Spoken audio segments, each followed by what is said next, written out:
Greetings, human life forms. I'm the Meister. Welcome back to another prediction video. Today we are doing the New Orleans Saints, but first, I have to go back to the Arizona Cardinals here real quick because the Tennessee Titans traded for Julio Jones. I know I did the Falcons prediction video, so I'd have to change that as well. Didn't think of that beforehand. I just thought of that now, so I'll probably change that next prediction video. But real quick, for this week 1 game here at the Titans, I'm going to switch this over to the Titans here, so that kind of screws up my Cardinals prediction video. But that's what happens when you make these videos months in advance to the season. So, updating this how it goes. So, I got the Titans here. I'm going to have the Titans winning week 1.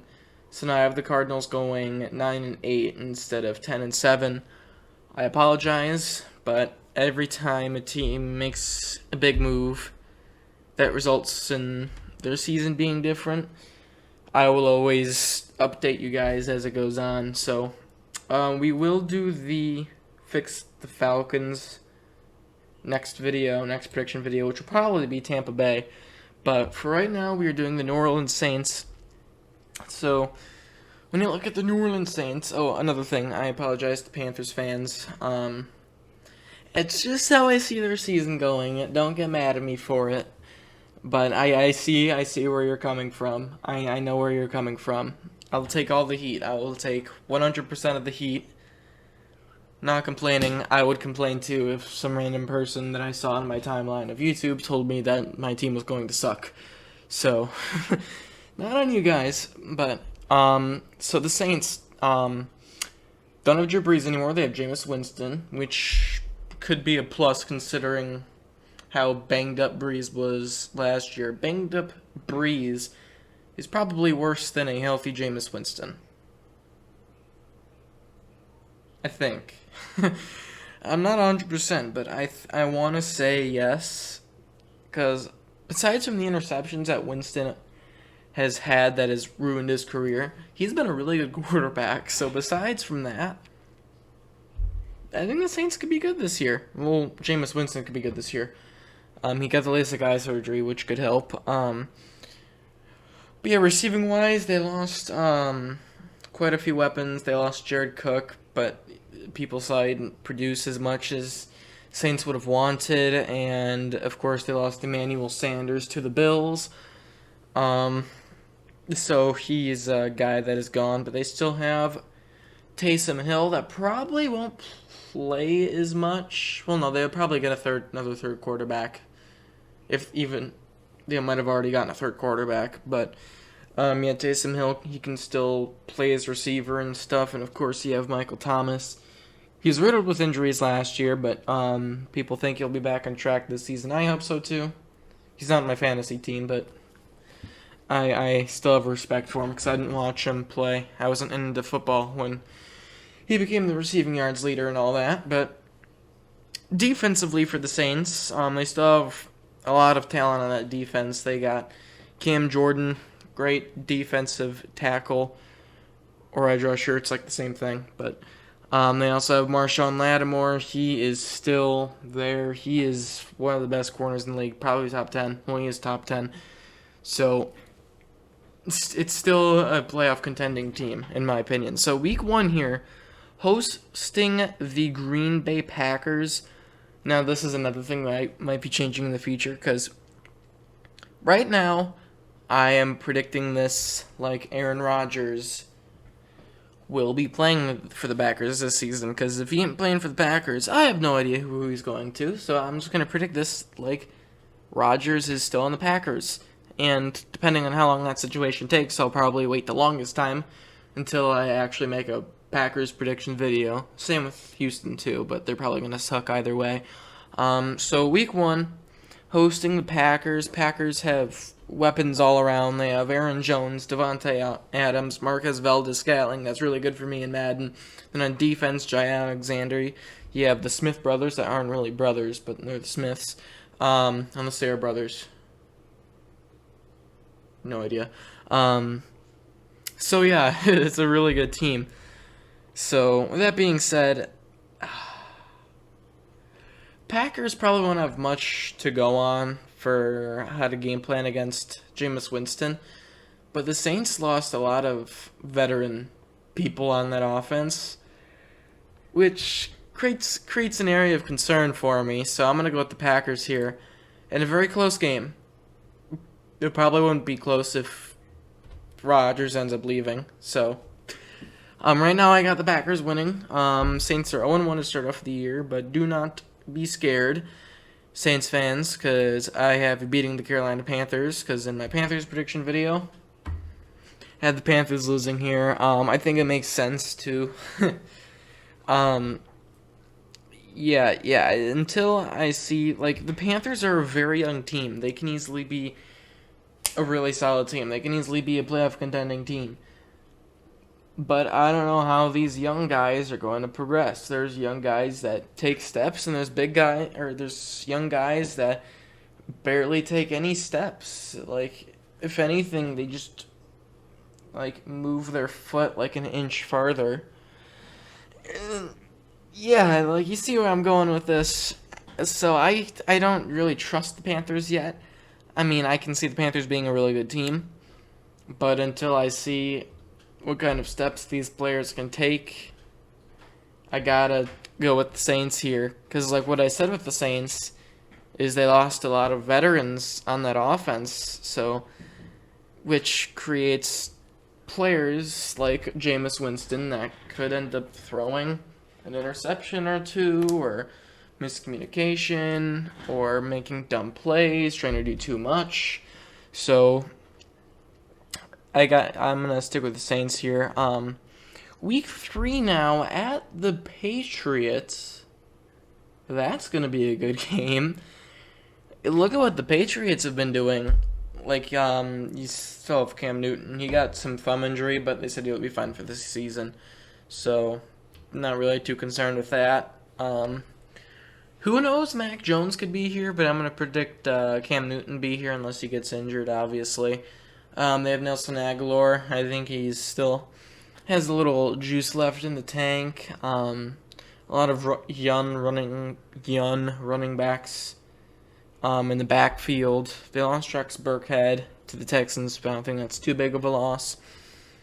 And on defense, that's where they really hit their nice spots here. You got Stephon Gilmore, you got J.C. Jackson. They lost Jason McCourty to the Dolphins, but they have the other McCourty, so they should be fine. They have Kyle Van Noy. He's coming back from the Dolphins. This is going to be a really good game. Not to mention, which I failed to mention, Jonnu Smith and Hunter Henry. That is an amazing tight end duo. Probably the best tight end duo in the league. I'm not saying if they're the best tight ends in the league, just the best duo in the league. So, Patriots are at home, too. I'm going to have to go Patriots. If the Saints were hosting the Patriots in this situation, I would go with the Saints. More than likely, but Winston's going to throw interceptions this game. He just has to. If he doesn't throw interceptions this game, Winston will probably win Comeback Player of the Year, and the Saints will probably, I don't know, not blow a playoff game. No, they'll still blow a playoff game. I'm getting too ahead of myself. Week 4, though, hosting the New York Giants. Daniel Jones, obviously, got a big weapon in Kenny Golladay in the offseason, so that can be very helpful for Daniel Jones. But again, it depends how big of a step Daniel Jones can take. Of course, they have Saquon Barkley. There's probably a good chance. Oh, hey, what's going on there? That completely screwed this up. There we go. I think that's better. Saquon Barkley, there's a high chance that he'll probably be injured by the time this game comes around. He's been injured so much these past 2 seasons that you just don't know if he's going to stay healthy. But I'm not predicting injuries, because that's a stupid thing to predict. So I'm going to go with the Saints here. Giants do have a very underrated defense, too. Like, that defense is very underrated. But I gotta go with the Saints at home here. Why does it keep doing this? It's because of the stupid ads in the bottom. Get PayPal now. Wah! All right, week 5, though, at the football team. That's an interesting game. You already know the football team is top 10 defense easily. Chase Young, which is the most popular one on that defense. But you just can't talk enough about that defense. The defense is amazing. Ron Rivera is really good at making defenses. I don't know what it is. He's just a mastermind at making defenses. And then offensively, they are stacked. This is a very underrated team. Seriously. Oh, sorry, I almost hit something. Ryan Fitzpatrick is probably one of the most underrated quarterbacks in the league at this point. With Ryan Tannehill too, but Ryan Fitzpatrick, no one is giving him any credit. I thought he had a really good season with the Miami Dolphins, and with Washington they have Antonio Gibson. He was a 1,000-yard rusher in his rookie season, and then of course you have Scary Terry McLaurin, which is how the football team fans call him by, and then what's his name? Curtis Samuel. I remember. Curtis Samuel, another solid receiver. And then I think they have Adam Humphries too, if I'm not mistaken. So that's a really good game. That's a good game. I almost want to go like a tie here, but I'm not, because that's absolutely stupid. But, oh my god. You know what? I'm gonna do it. I might get a lot of hate for this, but I'm gonna have them tie with Washington. I might make up my mind in a little bit, but that is a game. That is a game. That game will be tied. Will it, though? Will it, though? You know, that is my tie of the year. That is my tie of the year. Every team probably, every year there is one game that ends up in a tie for whatever stupid reason. This is going to be the game. Even though it normally happens in week 1 or 2, it will happen in week 5. This is my tie game right here. So going into the bye, tying with a team with no name, probably a pretty rough 2-2. And 1. Coming off the bye at Seattle Monday Night Football. Yeah, coming off the bye, this is probably a big advantage because they have more time to game plan for that amazing offense. They have Chris Carson, Russell Wilson, DK Metcalf, Tyler Lockett. Insane offense. And then defense for the Seahawks, you got Jamal Adams, Carlos Dunlap. Yeah, that's their defense. Oh yeah, Bobby Wagner. I'm an idiot. But yeah, that defense did not play good last year, and they lost Shaquille Griffin too, which is a problem. But coming off the bye, I'm gonna give that win to the Saints. That is another game that can probably go either way, but I'm gonna go with the Saints mainly because they're coming off their bye, and then they have an extra week to prepare. So I'm going to go with the Saints here. Week 8, hosting the reigning Super Bowl champion, Tom Brady. This is going to be a good game. Buccaneers, top 5 defense. Brought all their starters back. Offense, top 5 offense. At least last year. I mean, they're really old, so they can crumble to dust at any moment, but it's going to be a really good game. I'm probably going to have them split here, so I'm going to go with the Saints for this game here. Sean Payton in the regular season just has Brady's number. I mean, Drew Brees did too, but he's retired now, so I can't say that. Sean Payton has Brady's number in the regular season. I don't know what happened in the playoff game there, but yeah, Sean Payton, the game plan's amazing against the Buccaneers. They're just amazing, always against them. Except in the playoffs, apparently. So, week 9 now, hosting the Atlanta Falcons. the Julio Jones-less Atlanta Falcons, but even before they lost Julio Jones, I still went with the Saints, which means the Falcons will lose even more than they would have if they had Julio Jones. Yeah, Matt Ryan isn't going to have too many weapons to throw to anymore. He's got Calvin Ridley. That's the new number one wide receiver there. And then, of course, Kyle Pitts, but he's a rookie. You never know. Could be bust. Who knows? But he'll probably be all right. He'll probably have a solid rookie season.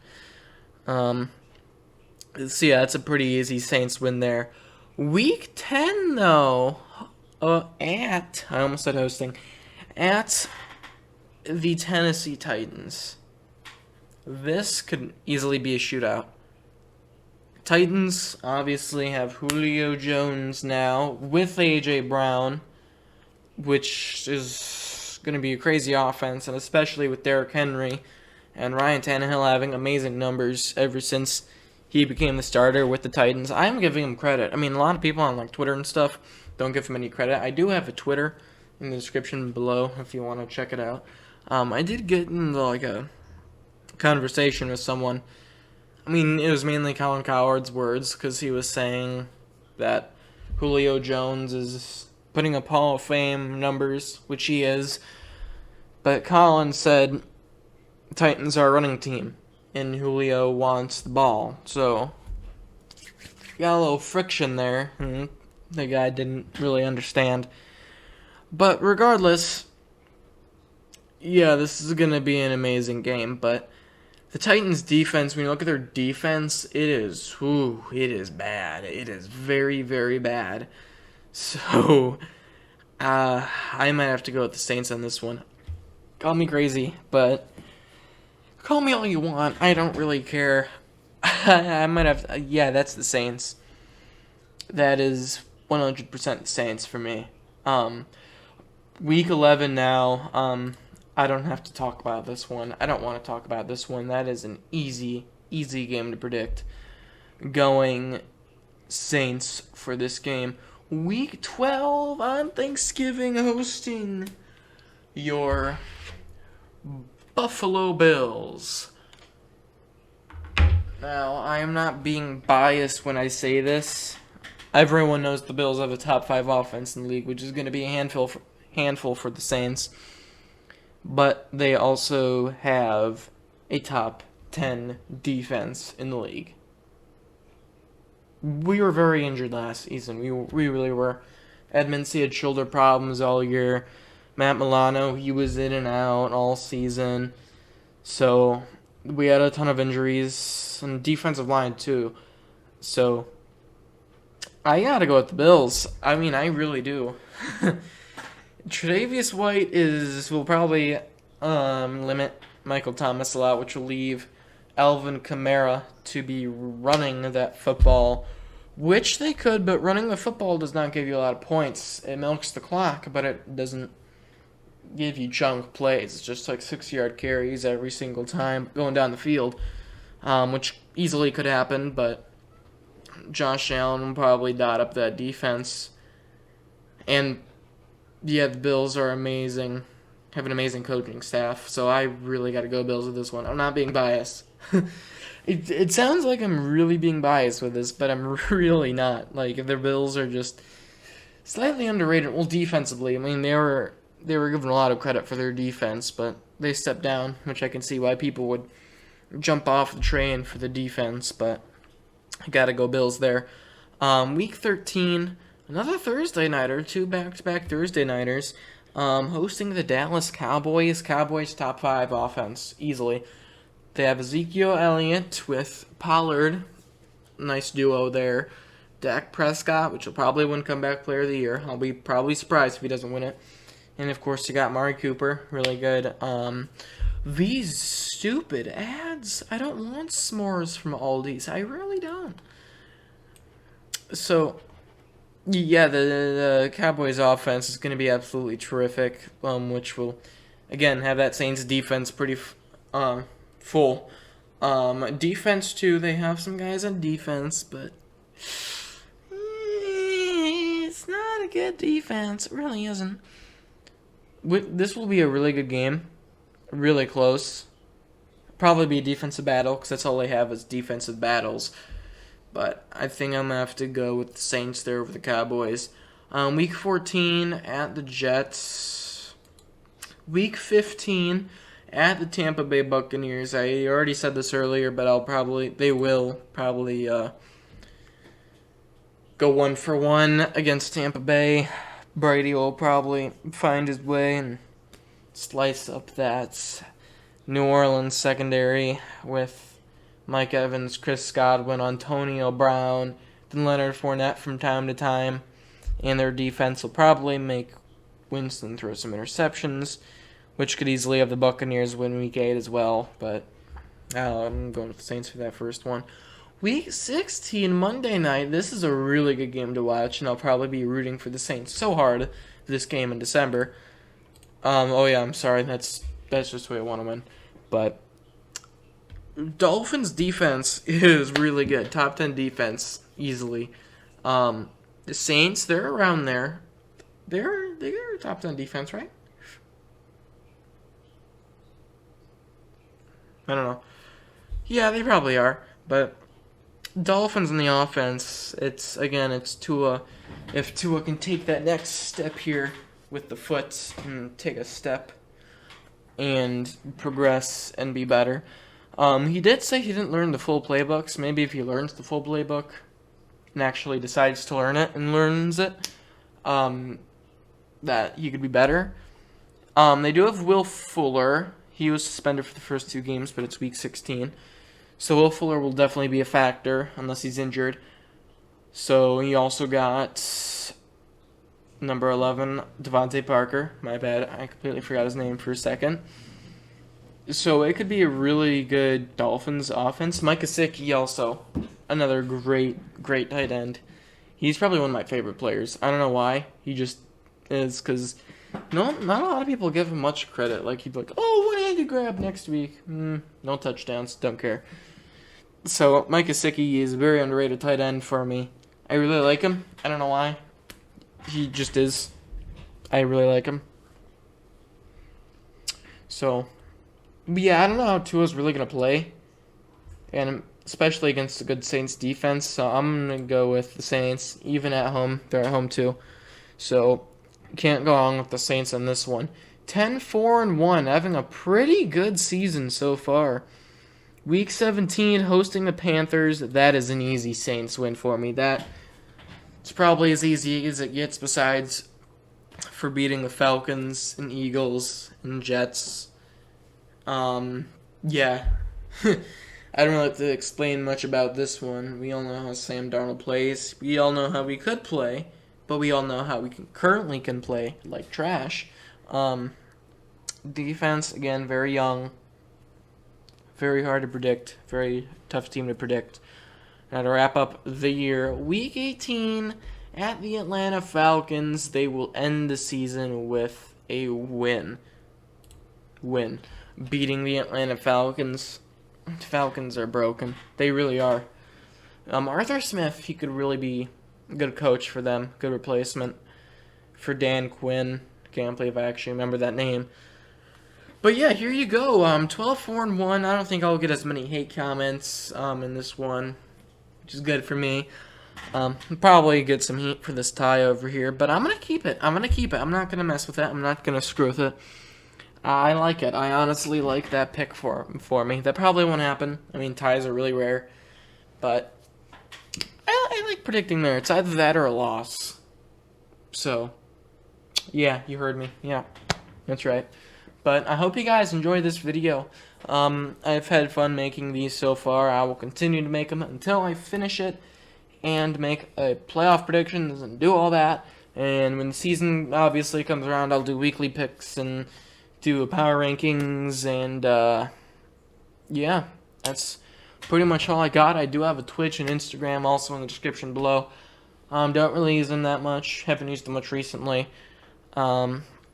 So, if you just wanted to follow me and support me, you very much can by just going down there and following me over there. And then I already mentioned my Twitter. So, yeah, I hope you guys enjoyed this video. Next video will probably be Buccaneers predictions. Probably going to take a break from Wizard 101 to get these predictions out of the way and done with. So, yeah, if you guys are looking forward to Buccaneers predictions, I recommend you subscribe to the channel and ring the bell so you do not miss a video when it goes live on my channel. So, without further ado, I don't have much else to say except life forms.